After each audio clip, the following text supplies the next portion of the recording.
The U.S.-Israel relationship is exceptional in every way. Decades of bipartisan U.S. policy have deferred to Israel, demanding that it be held to a different, lower standard than the rest of the world. The tolerance for that and the willingness to turn a blind eye to that is shifting, certainly in the grassroots and increasingly in the political arena.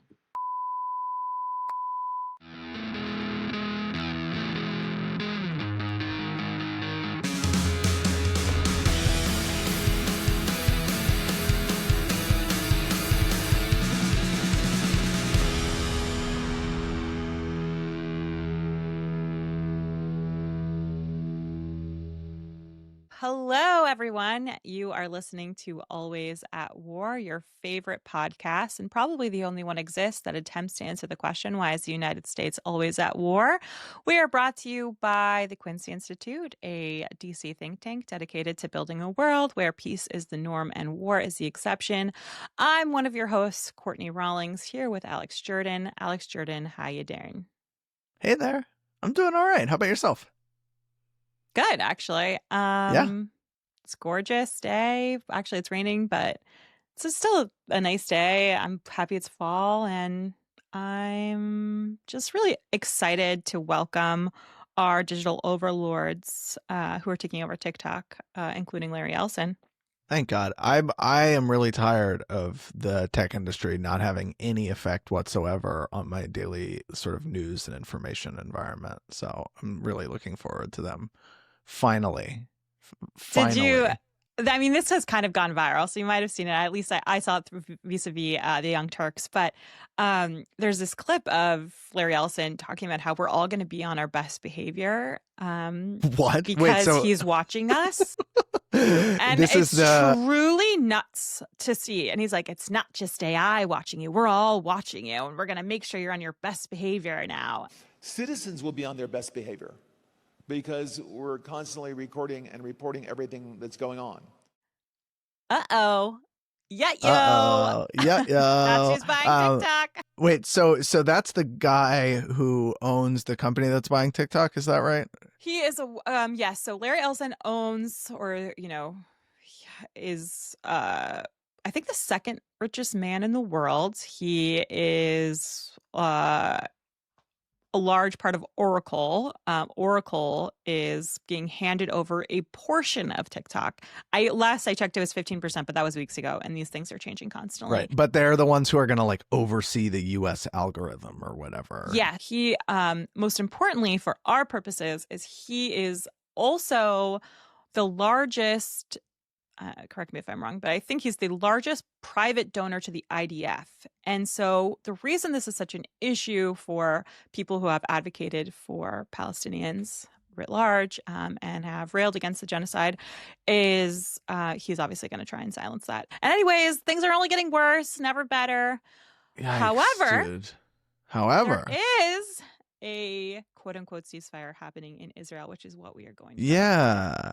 That was like news that came, and I had friends who text me to talk about this stuff because they know that I pay attention to it for my job, trying to make sense of it. And like everybody's reaction, I feel like, or the people who texted me reaction, I feel like is very reflective of the broader thing, which is like desperate hope that this can mean the end of like the genocide of Palestinians in Gaza, but also sort of like a reluctance to feel hope after 2 years of seeing like the absolute brutality and the just complete unwillingness by Joe Biden and then Donald Trump to do anything to put an end to Israel's slaughter, which we've always had the capability of doing. Mm-hmm. And then now Trump is doing it, but is that going to last? And is this deal really built to last? These are big open questions, but I think people are desperate to feel hopeful. I'm desperate to feel hopeful. I totally understand the desire to, feel hopeful. I mean, this is what we're going to talk to Laura about, but, the ceasefire has not brought about the same kind of overjoyous reaction, I think, that so many of the people perpetrating the genocide were looking for, in large part because we know that Gaza has been pretty much destroyed. You can just look up footage of the area, and it's gone. But then people like the Free Press, one of my preferred publications. Just purchased by Larry Ellison's son, David Ellison, via Paramount. No, I just like to keep it in the family. Keep it in the family. How, conversation is all around one family. But anyways, yes, exactly. That is, Barry Weiss, soon to be head of CBS News, or is now head of CBS News. Anyways, her publication recently put out this kind of totally like befuddled, confused op-ed. Like, why aren't the people who were calling for a ceasefire happy that there's a ceasefire? It's like, well, we were calling for a ceasefire in October 2023. It is now October 2025. And yeah, obviously we're happy that there's a ceasefire, but things have changed on the ground where the kind of I'm glad the genocide has ended, but it also happened. Right. And people calling for ceasefire 2 years ago weren't like, it's not just because they love ceasefires, although ceasefires are better than fighting. It's because they wanted to prevent the wholesale slaughter of Palestinians and destruction of Gaza. And that's what's happened. So sure, there's something to celebrate in this cessation of fighting. Sort of. I mean, because Israel has still killed like dozens of Palestinians. But like, there's much more. There are tens of thousands upon tens of thousands upon. There are so many things to feel very sad about. All of these war crimes and these lives lost. And so, like, forgive me if I'm not bouncing off the walls at the prospect that this totally preventable tragedy and genocide has been dragged to a halt after 2 years. Right. The point of the ceasefire, right, was to prevent this, and then this happened. And so now we've stopped bombing rubble. We're creating more rubble and taking just countless, 100 lives a day on average. But yeah, I guess the details of the ceasefire, I'm really eager to talk to Lara about totally. How did we get here? What's next? What does ceasefire mean? I mean, these are some difficult questions that, I kind of understand the contours of, but I'm excited and interested to hear what Lara has to say to kind of fill in those gaps. Yeah, we got the perfect person for it. So let's get to it. Let's get to it. They are the new diaspora, refugees, exiles from Palestine. Many have lived out the years of Israel's nationhood in the squalor of the camps of Jordan and Syria, Gaza, Lebanon. Out of the misery of their sad quarter century, the Palestinians have developed a nationhood in exile. We're so excited to be joined today by Lara Friedman. Lara is the president of the Foundation for Middle East Peace. Lara is also a leading authority on the U.S. approach to the Middle East, with particular expertise in the Israeli-Palestinian conflict, Israeli settlements, and how Congress approaches these issues. She's also a former U.S. Foreign Service officer, so we're super excited to be talking with her today.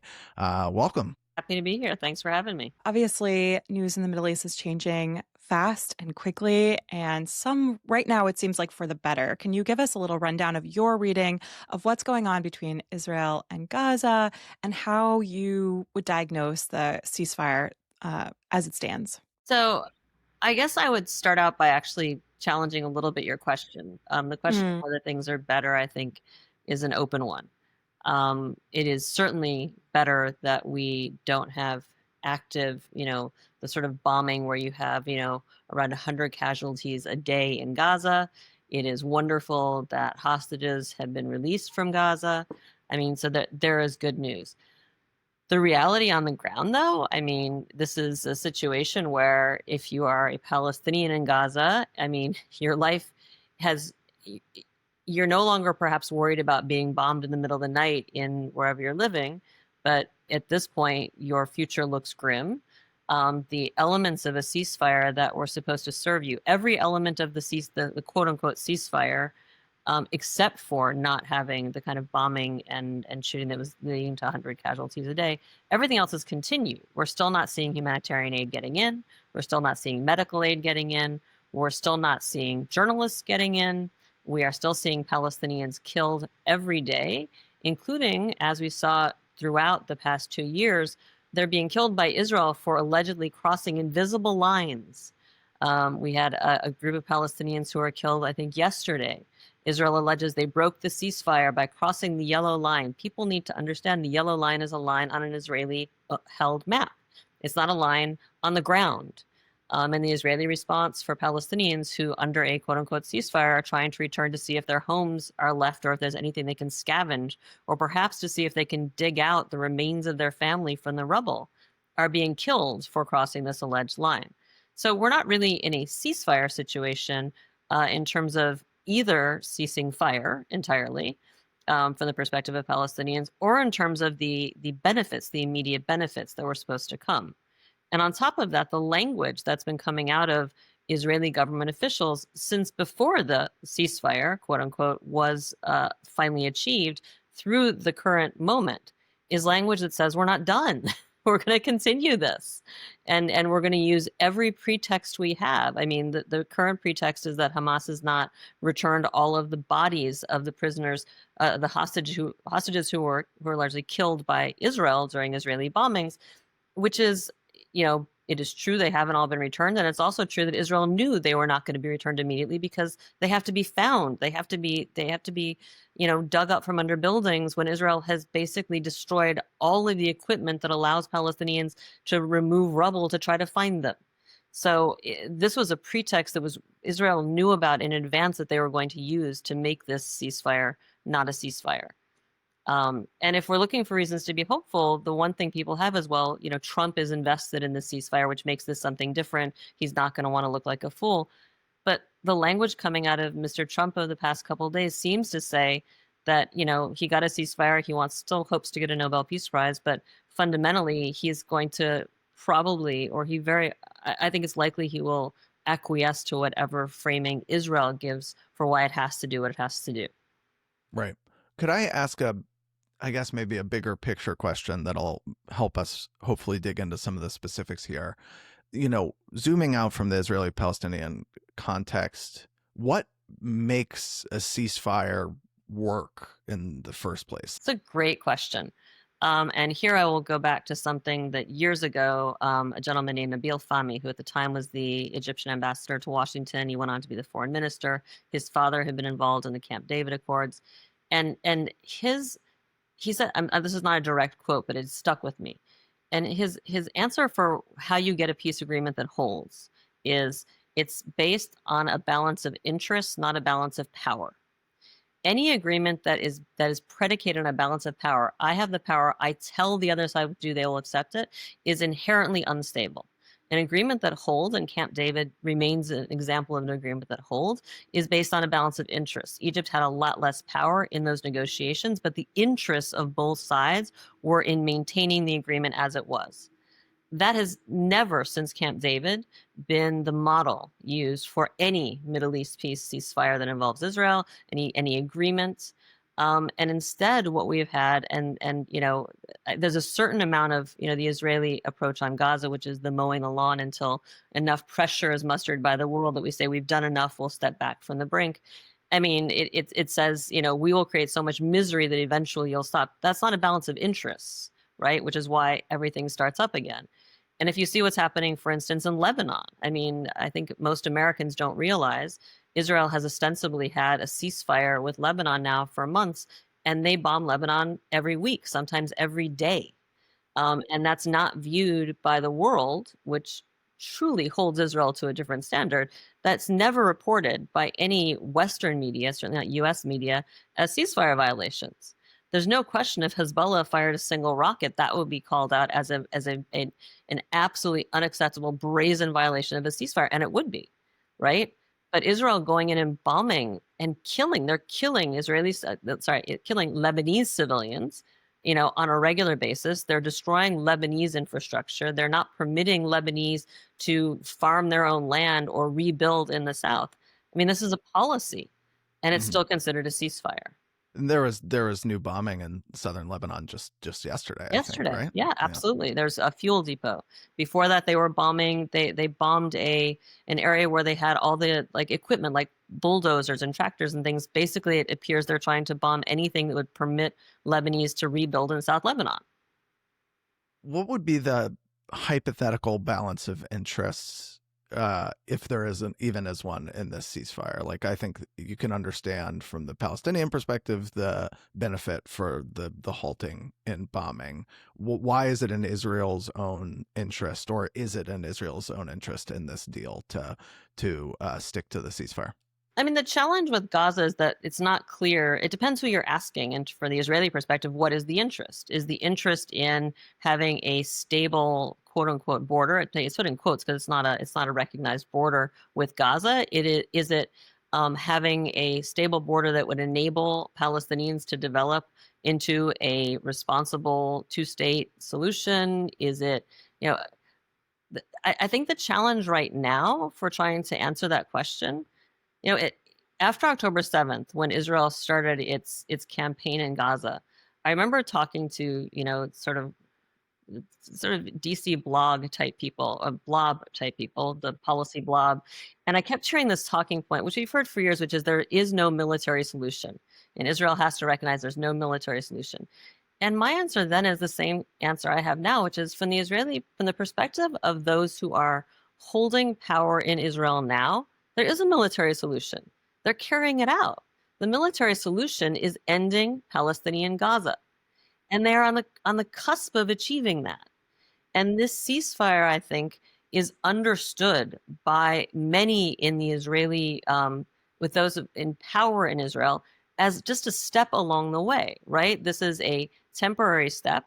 It's a step that I think serves a lot of purposes for Israel in terms of shifting the public narrative, in terms of being an outlet so that you can end international pressure on Israel. Look, Israel's trying to make peace. If there's a bad actor here now, it's Hamas. Look at what Hamas is doing to its own people. Never mind that the battles that are going on in Gaza right now are between Hamas and Israeli-backed militias, right? That were benefiting and abusing the Palestinian people during the past 2 years of war. I mean, the framing right now, I think, is that there is utility in pursuing in having this ceasefire. There is utility in being viewed by Trump as a constructive partner. And if you're Bibi, who has spent decades now working the American political system, the belief is we can work this too. And in the end, I think the belief is we don't need a balance of interests because we're winning. And ultimately, there's no more Israeli hostages we have to worry about. Ultimately, we will finish this. And when we do finish it, it will be the Palestinians who will be blamed for what we have done and not us. When it comes to like a balance of interest, what I'm hearing from you is like, yeah, this isn't a ceasefire as like would be befitting the Palestinian people. One that would, already you mentioned, Gaza has been leveled. There's really nothing to go back to. It strikes me then that Israel is responding to the public narrative, right? The world is kind of turning against them. The world is back, or more and more so. The world is like, hey, what you're doing in Gaza is not that is not a war. It is something else, or whatever. And I guess I wonder, like, how will that affect the U.S.'s stance in trying to uphold something like a ceasefire or cease in fighting? And how will it affect Israel's own relationship to Gaza? Is public interest enough to, I don't know, hold back Israel's military might against Gaza and Hamas? I don't know. I mean, it's a good question. I mean, going back to the question of balance of interest, I think fundamentally, from an Israeli policy standpoint, Palestinians do not have interests. And there's whether it's the West Bank or Gaza or East Jerusalem or overall as a people, they don't exist. I mean, the Israeli position effectively is, and this is in the current governing coalition agreement, right? There is one legitimate people with rights between the river and the sea, and it is the Jewish people, and that's it. This is something to be managed. It's not something to be negotiated with because we have interests and rights, and they are here, and we will deal with them. The question of what pressures work on Israel, and one of the key. I was talking to some diplomats last week, and I said it's going to be interesting to see how Europe responds to the ceasefire. As someone who used to travel almost quarterly to Brussels, I would be brought in as a subject matter expert to talk about, U.S. policy or whatever the various things that I was working on. And the answer, the comment you always got in Brussels from either the diplomats from the various countries or from EU EU diplomats, EU Parliament, EU Foreign Ministry.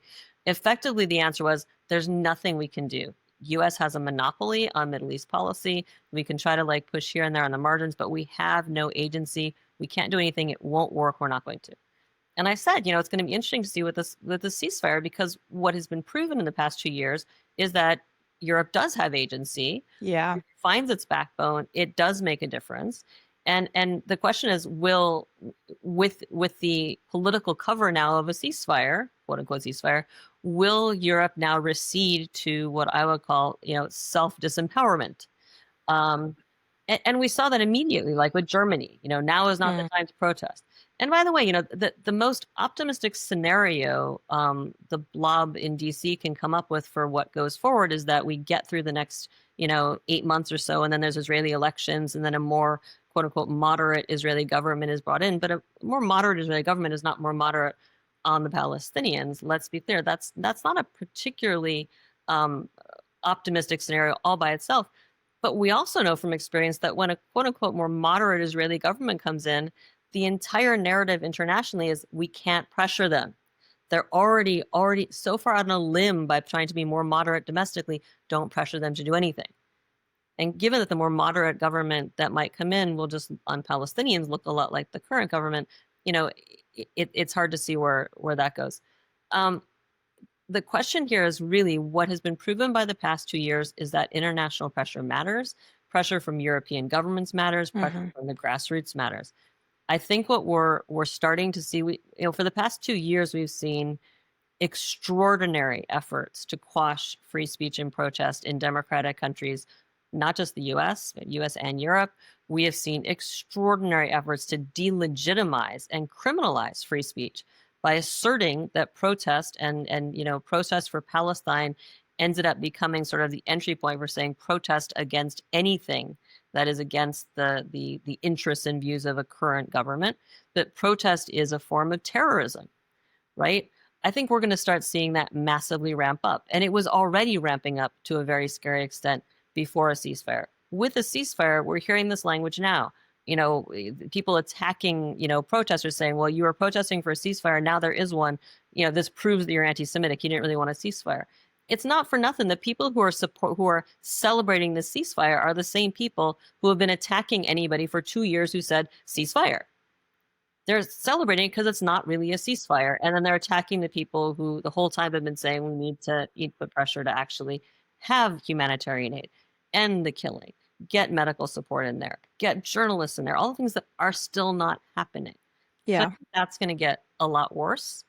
I mean, if there's a bright spot, it's that you can't I don't think you can easily put public consciousness, the genie is not going to go back in the bottle easily, if at all.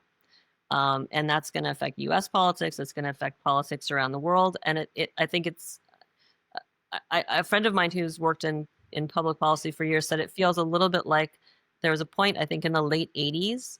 You guys are too young to remember this, but there was an era when people were still smoking in their offices and smoking at home with their kids around and smoking. Bring it back in movie theaters and all that. Yeah. But I mean, there was just, that was where things were. And then something shifted. And it wasn't just that the law shifted, the public consciousness shifted and smoking was no longer something that was okay.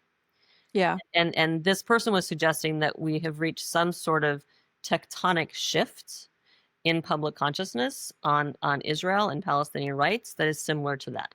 I'm hopeful that that person's correct, right? I mean, I do see like people are nervous. The very fact that, Barry Weiss is going to CPS and Larry Ellison's taking over TikTok. I mean, these are alarming changes as well, attempting, right, what you're saying, to put the toothpaste back in the tube. But I think you're right. Like consciousness has changed. We've seen the photographs of Gaza and you can't unsee that.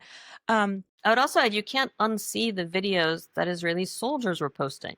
Every time I talk to people, there's this sort of like, people want to recede to this sort of like, you can't believe the media, you can't, like the sort of alt fact, you can't believe what people are telling you. And I say, you have a generation now, it's more than just kids, who spent the first year and a half of this war watching videos being posted by Israeli soldiers of them showing contempt for Palestinian lives, Palestinian dignity, and committing war crimes.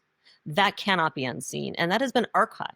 So as much as Larry Ellison or Barry Weiss may try to change the face of media, and I think we're going into a period of people literally trying to erase memory, rewriting textbooks. I think we're going into that sort of period.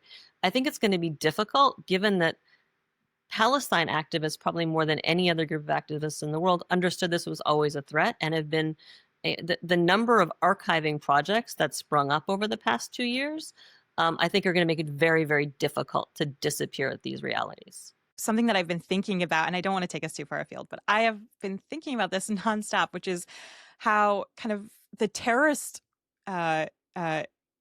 machinery that we have in the United States kind of began with Palestine and a relationship to Palestine. And I can just see that kind of, we know it best as the GWAP, but before that it began with redressing issues in Palestine. And I just see that ramping up again. And it's pretty scary because, to bring us back to the ceasefire, right, all that Palestine has right now is public perception. All they have is, right, Europe turning and trying to put some pressure, including on the United States, to take a step. Trump's own base, right, is turning against the Republican Party and saying this is not America first, let alone a humane, moral, just war. And I hope that can, remain part of, the public dialogue. I don't know for how long it will. I think you're right that you can't put the toothpaste back in the bottle, but people can certainly stop allowing for those things to show up on the algorithm. That's not what we're talking about today, but I guess. Actually, I think it's really important. It is what we're talking about today. I think you're actually right to bring that up. I think for folks who are not following it closely, first of all, I would recommend go to the website of Palestine Legal. They have an extraordinary report which basically traces the history of U.S. Anti-terror law and how it was basically established and shaped. It was honed to basically, people think of it as something that happened after 9/11, but from the start, it's been used primarily for targeting Palestine activism. That there's a public record on that. That's very clear. For folks who are not paying attention to things like the National Security Memo that came out a few weeks ago, which has now been used as the basis for the first prosecutions against Antifa. This is basically, all of these things are interconnected. It's not a grand conspiracy to say we have an administration which is trying to use all tools available to clamp down on protest. And one of the things that they inherited from the Biden era was a bipartisan mainstream political consensus. Bipartisan, I mean among elected officials and party officials, which said that protest for Palestinian lives and rights is illegitimate, and it's okay to use any arguments you can think of to delegitimize and target it, including calling it foreign funded, including saying that it's support for terror, including saying it's in league with terrorists, whatever. That was the Biden administration. And the Trump administration picked up that gauntlet, and then we had Project Esther from the Heritage Foundation, which is the project that came after Project 2025, which laid out all the tools they're going to use. And this is what we're seeing now. This is, when you have a senator, I think it's Ted Cruz, calling for using, and Trump as well, calling you to use RICO as a tool against protests. And, people are thinking maybe more about anti-ICE protests. But they're using this, they want to use it against everything. And that is something that's been on the agenda of people trying to shut down political protests on Palestine for years. It's in Project Esther. These are very, very real things. I will say the flip side, and I am not known as the eternal optimist in my space. I am the realist, and facts matter. But one of the facts that's happening right now, I follow, Congress and elections obsessively. And I followed, years of the primary and going into, midterms. I've never seen an election cycle where we have an ever increasing crop of either, right? It's mainly been challengers, but now we've also got incumbents who are saying, I'm not taking money from AIPAC. I am running on a Palestinian rights agenda, right? That is my platform. That is part of my platform, is caring about Palestinian lives and rights and explicitly breaking with AIPAC. It's extraordinary. We'll see how those people do. But Seth Moulton yesterday saying he's giving up funding, he's giving back funding to AIPAC. Seth Moulton is not a far left-wing Democrat. No, he is not. I saw some different people analyzing this. Fundamentally, this is less about Palestinian lives and rights for him, I suspect. I don't know him, I'm not in his head, but more about seeing where the political wins are. And that reflects a whole lot of things, but it also, there's a fundamental shift here. Last thing I'll mention on this one is a fundamental shift. So I'm trying to say things that are positive because I'm so overwhelmingly negative on things. I forget the name, Steven something. You can find him on TikTok, and I think he still has the #1 new country hit on iTunes. And this is a young guy somewhere in the South or in Texas or something. And he delivered this rant on TikTok about, Christians not acting Christian and targeting people because they're brown and people starving in Gaza. And he wrote a song about it. And he got just pilloried from the right, from the expected people for this song. His song is all about like how, why aren't the good guys winning? And, they told me things would be different when I got old and whatever. When I get older, he mentions starvation in Gaza.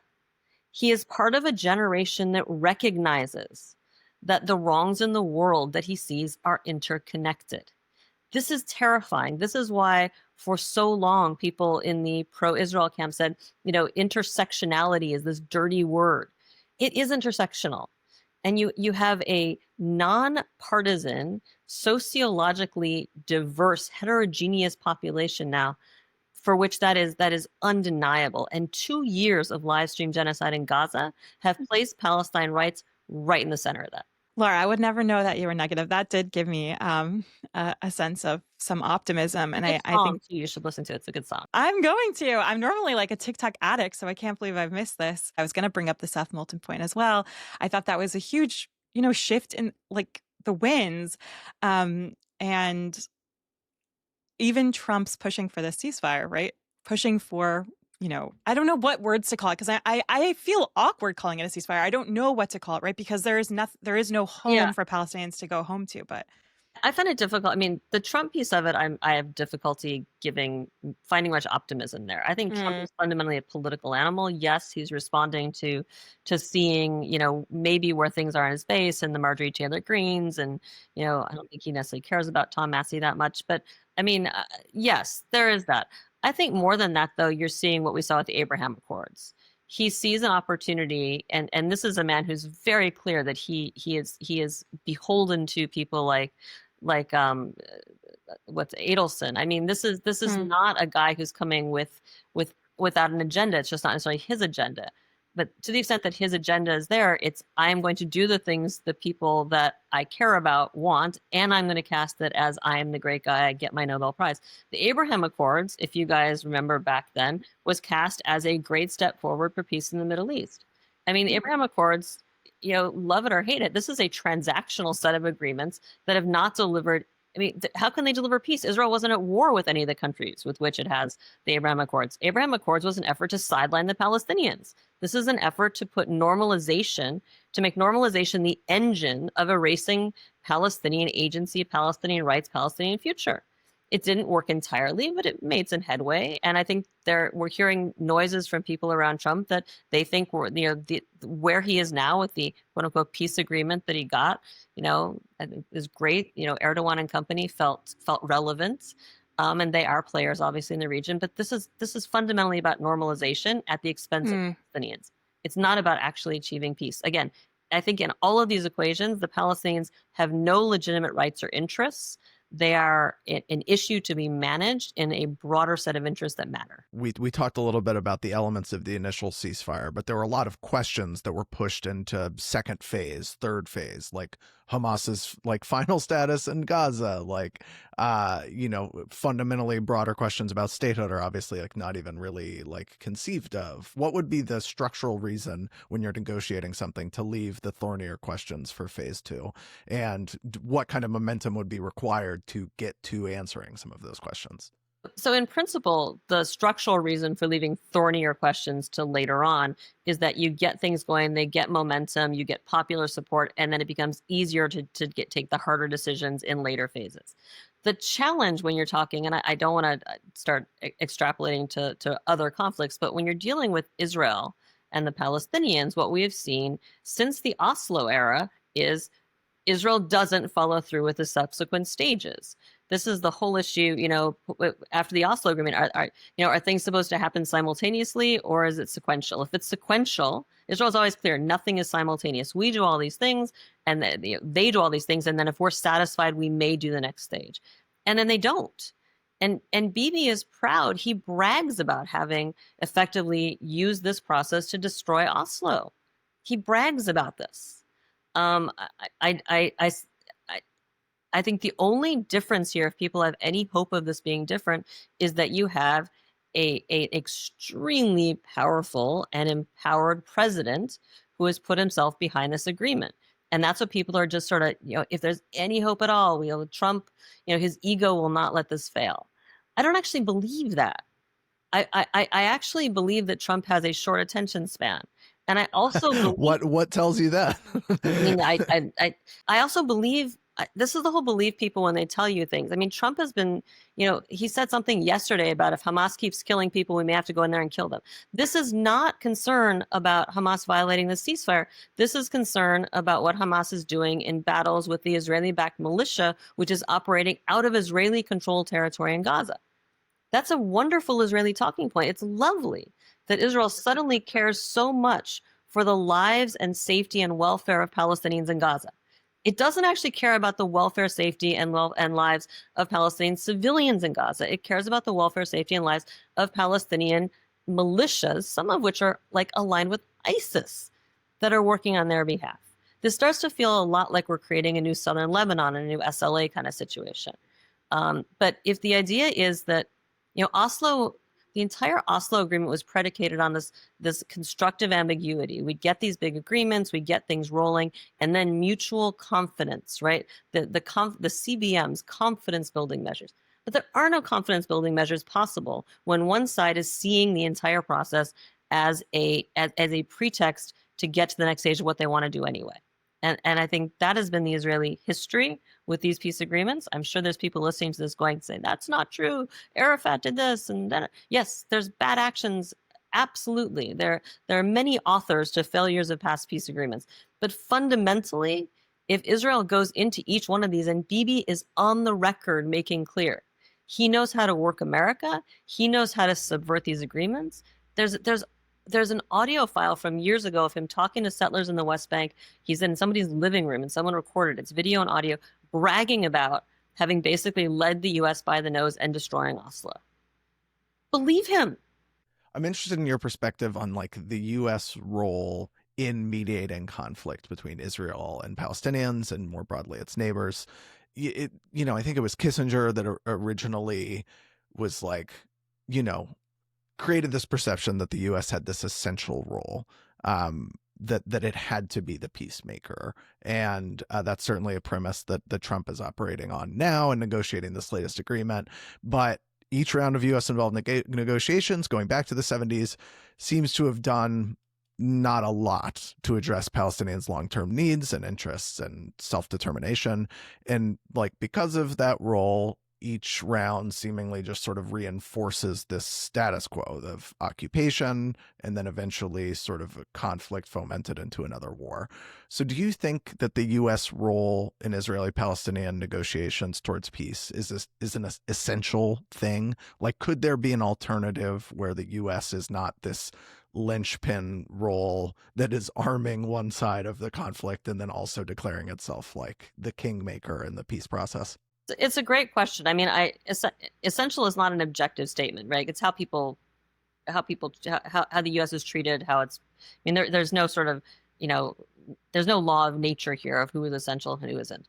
The bottom line is the U.S. is sort of Bigfoots the process. I mean, this is when Europe says we can't do anything, U.S. has the veto on anything we do. They have the monopoly. Then it becomes a self-fulfilling prophecy. The bottom line is, though, that the U.S. has evolved since, say, the Camp David era of trying to be an honest broker, even if it wasn't always, in that sense, a practical sense, always really an honest broker, but trying to be. I think certainly if you go back to the Carter days, which he, of course, ends up paying a high price for and being called anti-Semitic. But if you go back from the early days of trying to be an honest broker and the Bush days in Madrid, from Madrid forward, certainly through Clinton, starting with Clinton, honest broker became almost a dirty word. That was like almost like in Washington language or in political language of people running for office, to say honest brokers is considered anti-Semitic and anti-Israel. Israel is our greatest ally. How can we be an honest? We are. Yes, we're honest, but we are the ally of Israel. And there is no question in every peace negotiation, every negotiation, certainly, post Camp David, we have put our thumb on the scale. Even with the negotiations over the past 2 years, there's no question, just listen to someone like Gershon Baskin, who was inside negotiations and talking to Hamas. This ceasefire, if you call it as it is, could have been achieved a year ago, and the U.S. is playing this negotiations role, going back and forth and basically getting Hamas to agree to, this is in the Biden era, more or less agree to Israel's own terms. Then Israel changes its terms. So the U.S. changes its terms to match Israel. That's not a negotiator. At that point, you're a messenger at best. If you go back further and here, you think about like the Dennis Ross era. I mean, I look at the era of U.S. peacemaking with what used to be called the Three Rabbis, which, that was, you essentially had an era of peacemaking which said, Israel will decide what it needs. We will deem that reasonable. And Palestinian needs, we will deem to be ever malleable, right? So when we talk, suddenly land swaps, okay, now we've decided that since land swaps are a thing, you know what? We will draw a map and Palestinians can live with this. We'll sit at the Washington Institute and draw a new set of maps on what is a reasonable agreement for the West Bank. Because we've said it's reasonable. If the Palestinians won't accept that, that means they're unreasonable, right? We don't even actually need Palestinians. It can be the U.S. and Israel negotiating. And then what the Palestinians will or won't accept proves whether or not they're reasonable. We've negotiated on their behalf as Israel's ally. That has sort of been how this has all proceeded now for the past 20 odd years. Well, it strikes me that enabling a situation in which Palestinians remain stateless or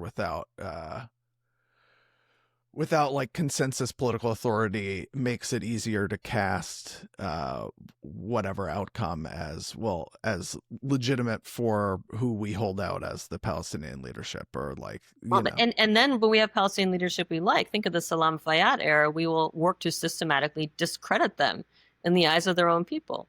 I mean, I'm old enough to remember when Abbas was initially elected as president. I mean, he was elected as the guy who was going to bring peace. People voted for him as the guy who was going to bring peace.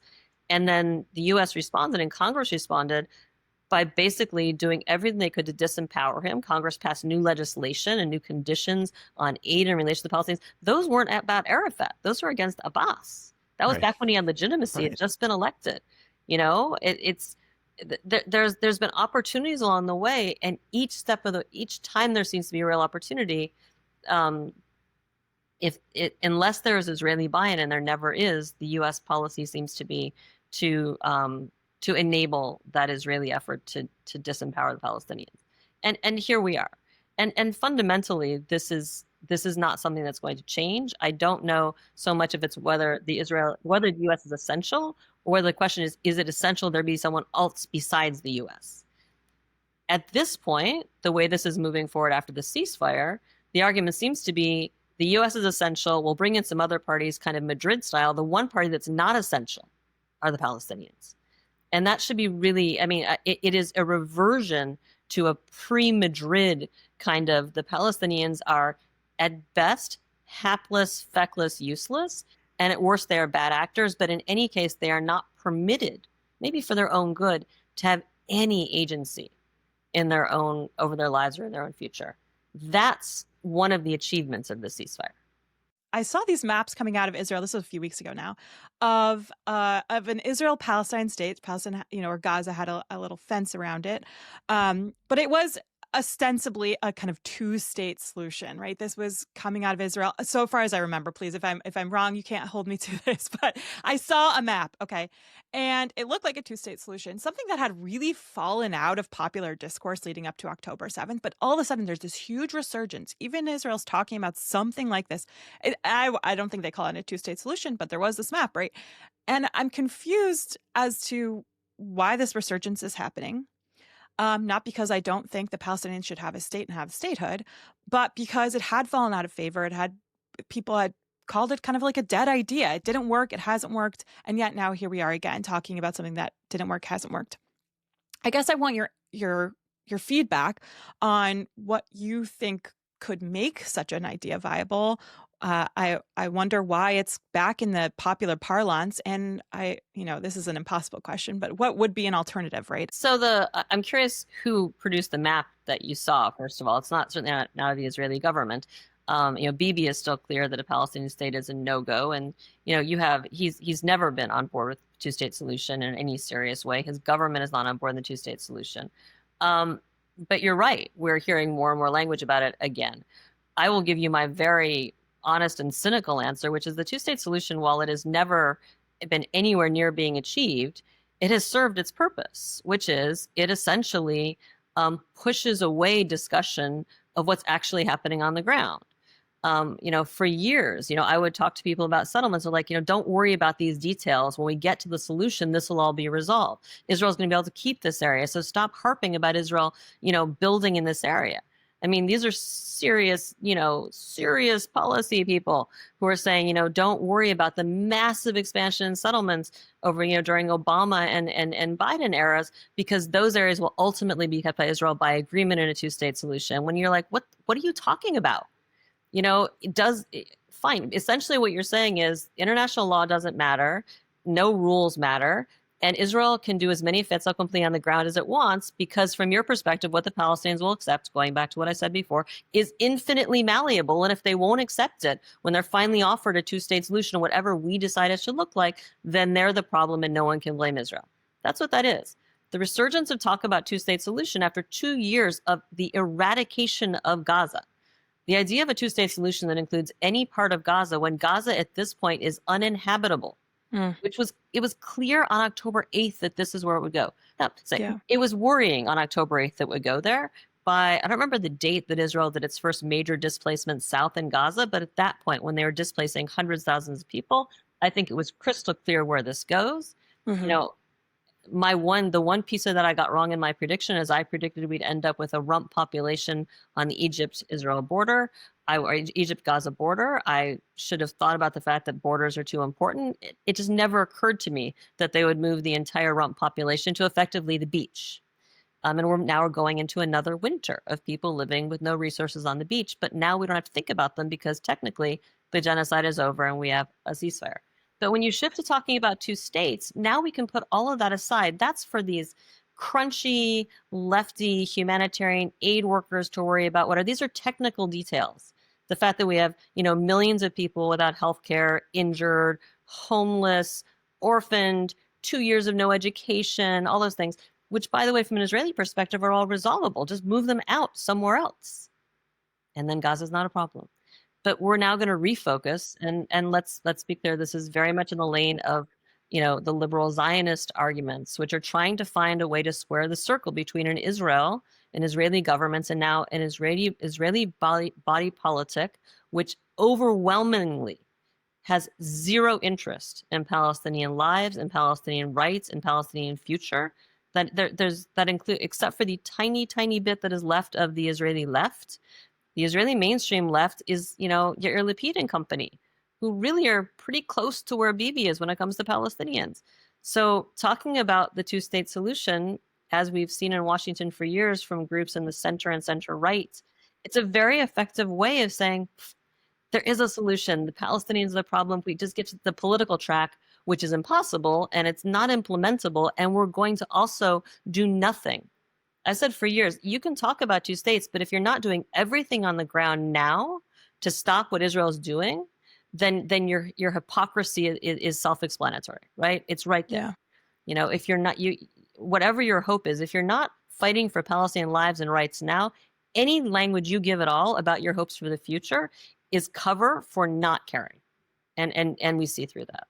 I found the map. Sorry. It's from Trump's 20-point plan back. Now it feels like years ago. It was like 2 weeks ago. So that's a U.S. thing. And it fits. Yeah. I mean, and let's be clear. Mike Huckabee is not a two-stater.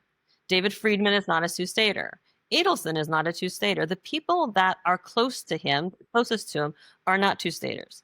To the extent that he wants to keep the Gulf parties in line and involved, because there's all sorts of transactional benefits, none of which have anything to do with the Palestinians from his perspective, giving lip service to two states is very helpful. And we saw this with the Abraham Accords. You can get an agreement for normalization between a Gulf state and Israel as long as you utter the words, two states, and you utter the words no annexation.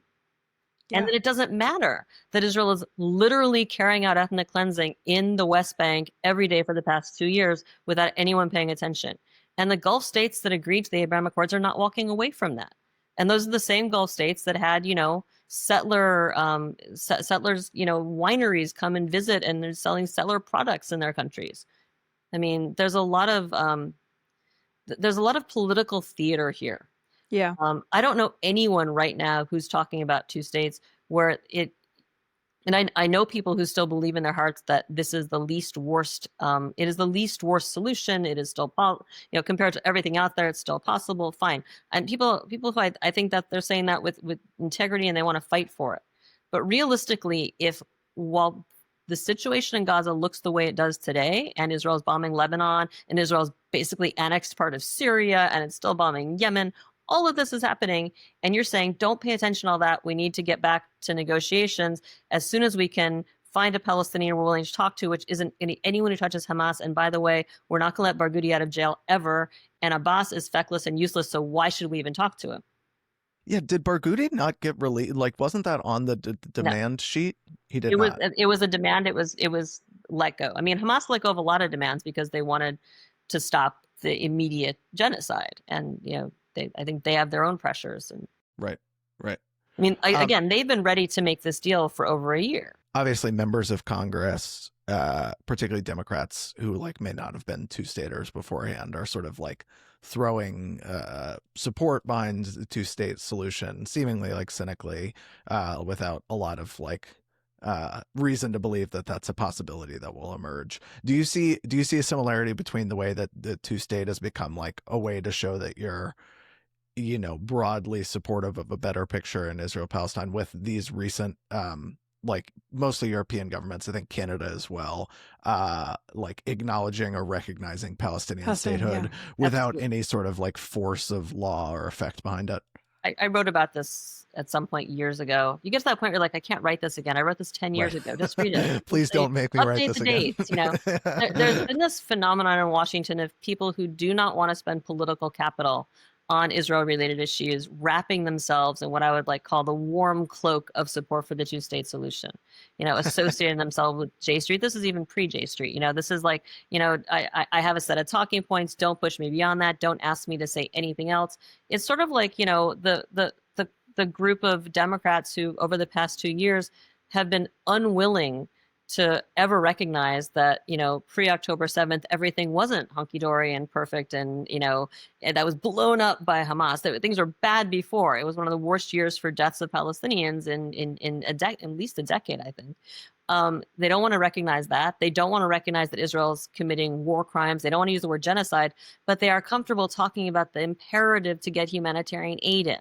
Right? You basically define your comfort zone and which things feel politically somewhat innocuous, where I can say, see, I'm showing you that I care and don't ask me to do more.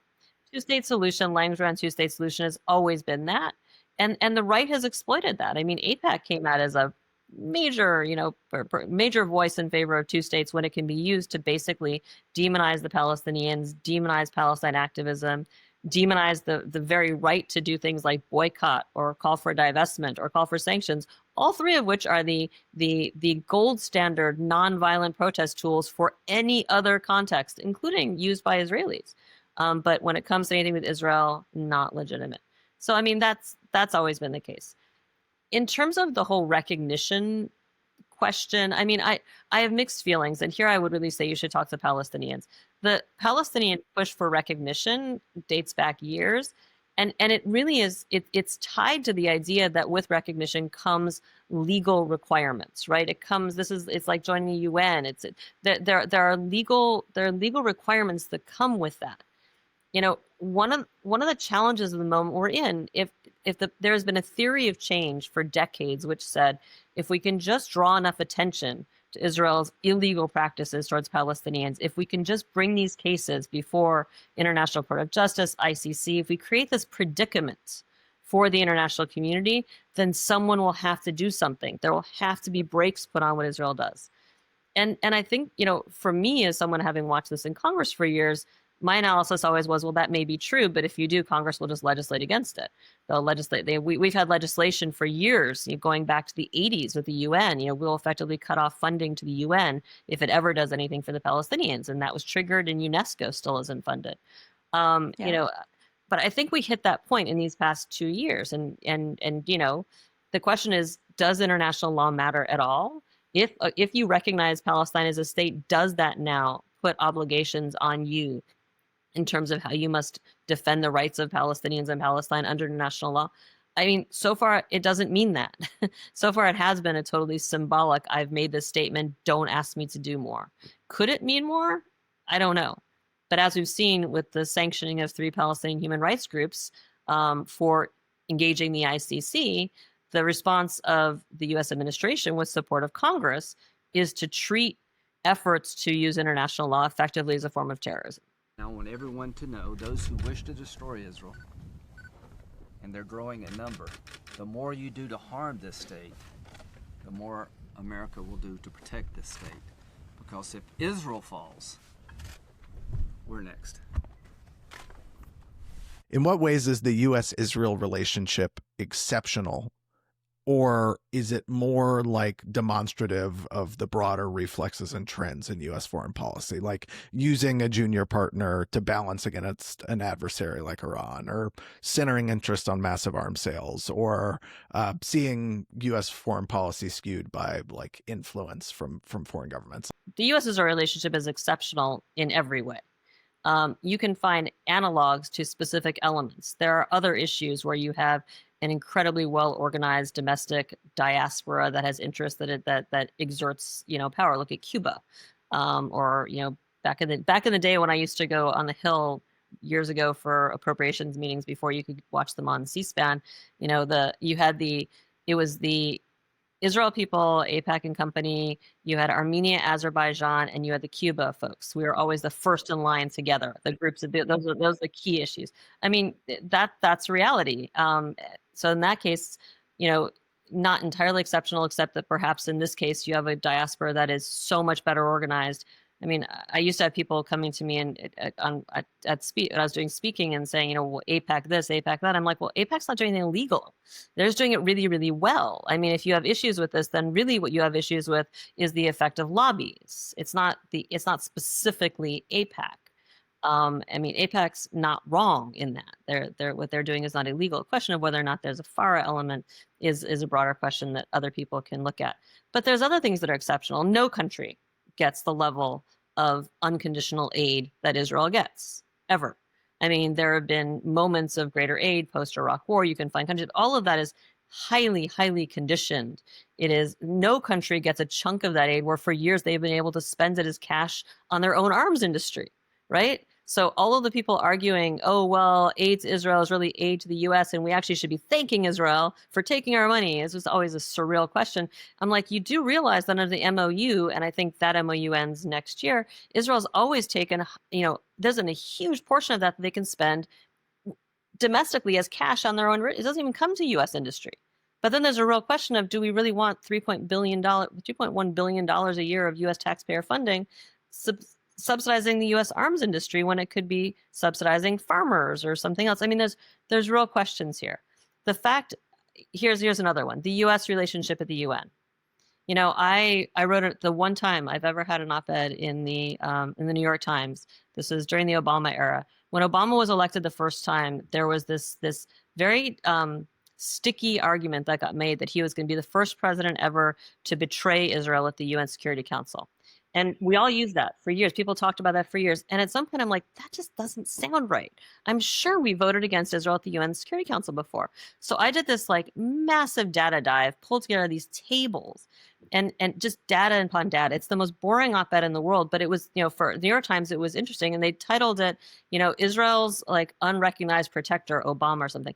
The fact is that before Obama, every president in US history had clashed with Israel at the UN Security Council, had either voted in favor of or abstained on multiple Security Council resolutions that Israel didn't like, that were critical of Israel. There had been public debates about this, Republicans and Democrats.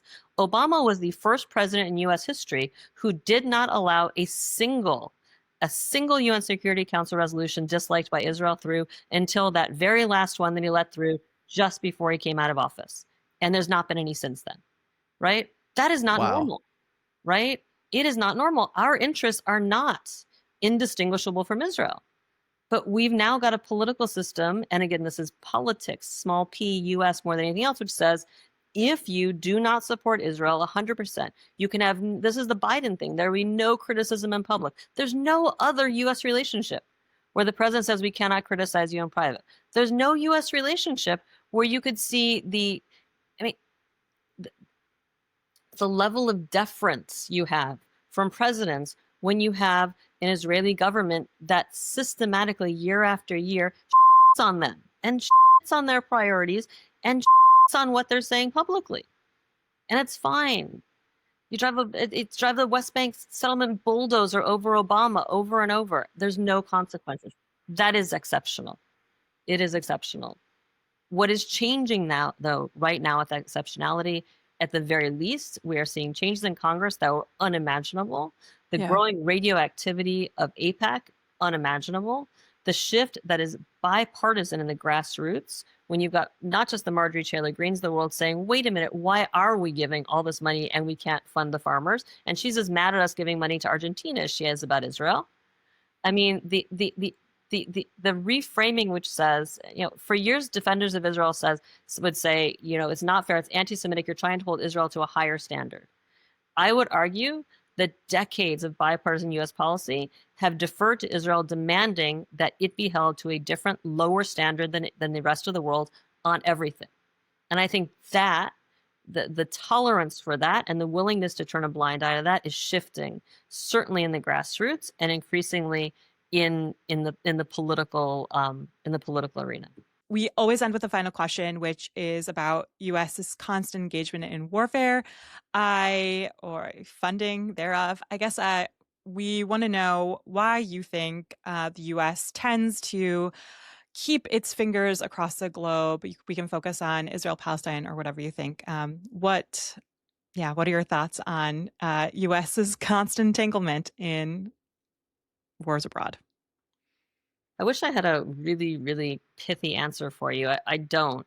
My experience looking at our behavior around the world, I feel like, all foreign policy is domestic policy. That's a fundamental. I learned that in my first political science class in college, and it's been, something you keep in mind. Everything is local.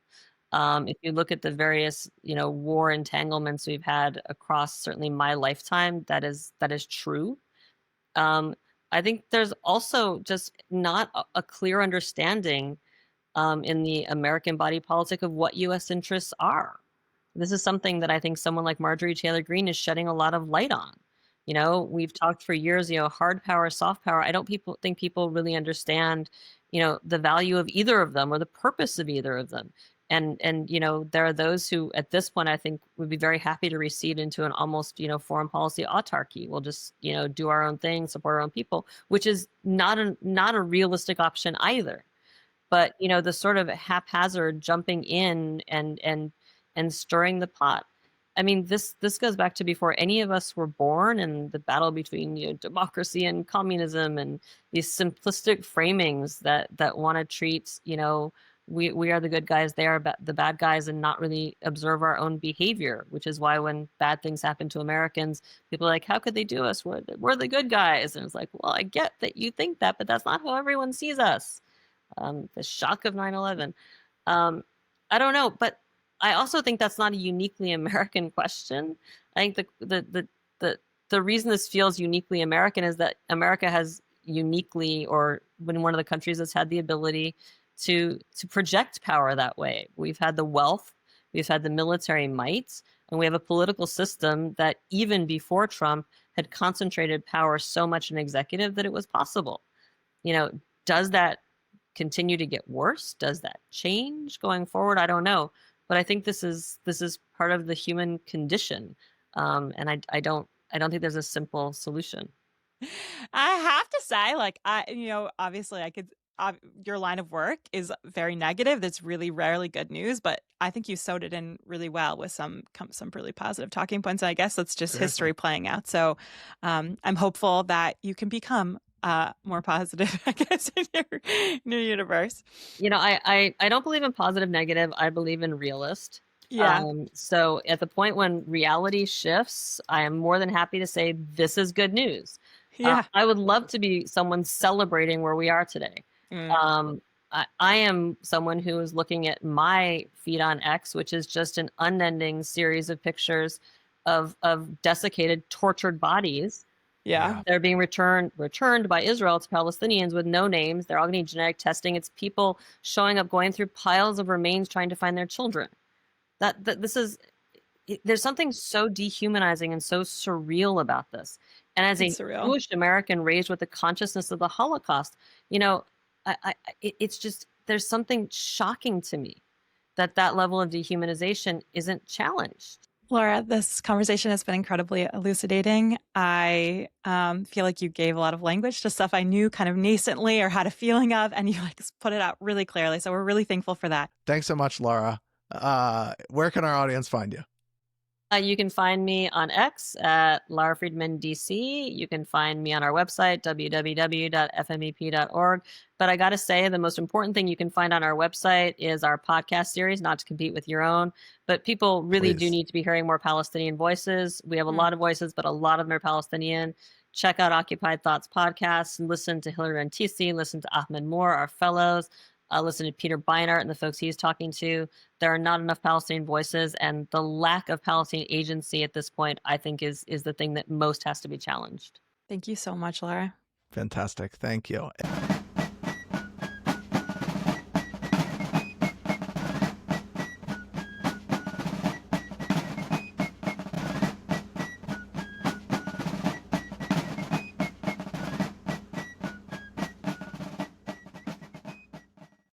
All right, folks. God, that was great. Laura's awesome. Yeah, just like a clear speaker who just knows so much about what's going on.